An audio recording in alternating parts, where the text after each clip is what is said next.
ఏంటే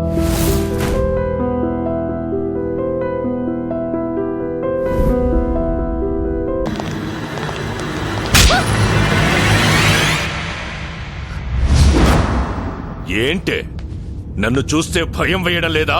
నువ్వు నాన్నవి కాదని, మా నాన్నని చంపేసిన రాక్షసుడివని తెలియగానే భయం పోయింది.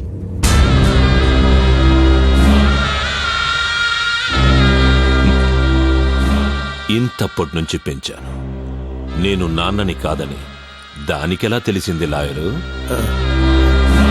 సరిగ్గా తను మేజర్ అయిన రోజు రాత్రే ఇంట్లోంచి పారిపోవాలన్న ఐడియా దానికి ఎట్ట వచ్చింది లాయరు? నన్ను అడుగుతున్నారేంటండి? నాకేం తెలుసు? నీకు తెలియకుండా నీ కొడుకు జేమ్స్ ఫారెస్ట్ లో ఏం చేస్తున్నాడ్రా? నీకు తెలియకుండా నీ కొడుకు దీన్ని కాపాడడం కోసం ఎందుకు పడి చేస్తున్నాడ్రా? తెలుసురా, నేను పంపితేనే నా కొడుకు అమ్మును కాపాడటానికి ఫారెస్ట్కి వెళ్ళాడు. యుద్ధంలో గెలవాలంటే ముందు చనిపోయేది సైనికులే నాన్న అని చెప్పి మరీ ప్రాణాలు తెగించాడ్రా. అసలు ఈ కథకి ఆక్సిజన్ పోసిందే నేను. ఏంట్రా అలా చూస్తున్నారు? మీలాంటి వ్యధలు చేసిన పాపాలంత తొందరగా మర్చిపోరు. ఒక్కసారి చేసిన గుర్తుకు తెచ్చుకోండి. ఆస్తి మీ సొంతం కావాలంటే 15 సంవత్సరాలు మీరు ఓపిక పట్టారు. తను మేజర్ అయితే ఆస్తి మీ సొంతం చేసుకోవచ్చని ఆ రోజు మీకు చెప్పింది మీ మేలు కోసం కాదురా, అమ్ము మీ నీడలో సేఫ్ గా ఉండటం కోసం. ఎదిగే తన వయసుతో పాటు నిజాన్ని నూరిపోశాను. తను మేజర్ అయ్యే లోపు మాకు మగాడు కావాలి. అందుకే కత్తిలో ఉండే పదును, బుల్లెట్ లో ఉండే పవరు, బాంబులో ఉండే విస్ఫోటనం, ఈ 3 బస్తీ కుర్రాళ్ళలో చూసి మీకు మొగుడుగా సెలెక్ట్ చేశాం. రే, నా పక్కనే ఉంటూ నా ఉప్పు తింటూ ఎట్టా చేసావరా ఇదంతా? నిన్ను చూసే నేర్చుకున్నాను బళ్ళారి. చంపరా!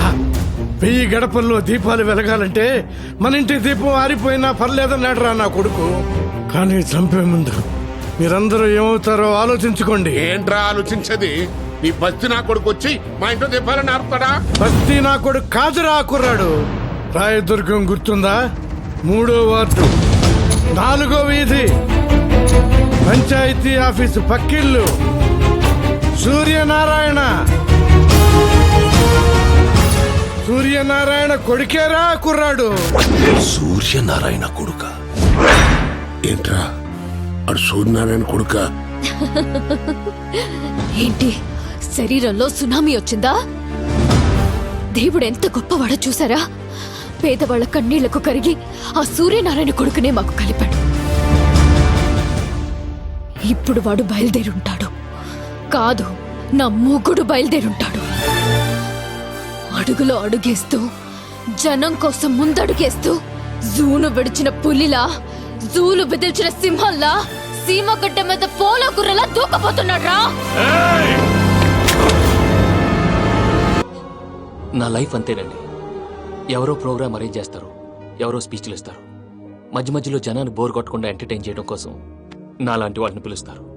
జనం చప్పట్లు విని ఆ ప్రోగ్రామ్ అంతా నాదే అనుకుని సమర్పడిపోయేవాడిని. ఆ తర్వాత తెలిసేది I'm a joker, just a joker.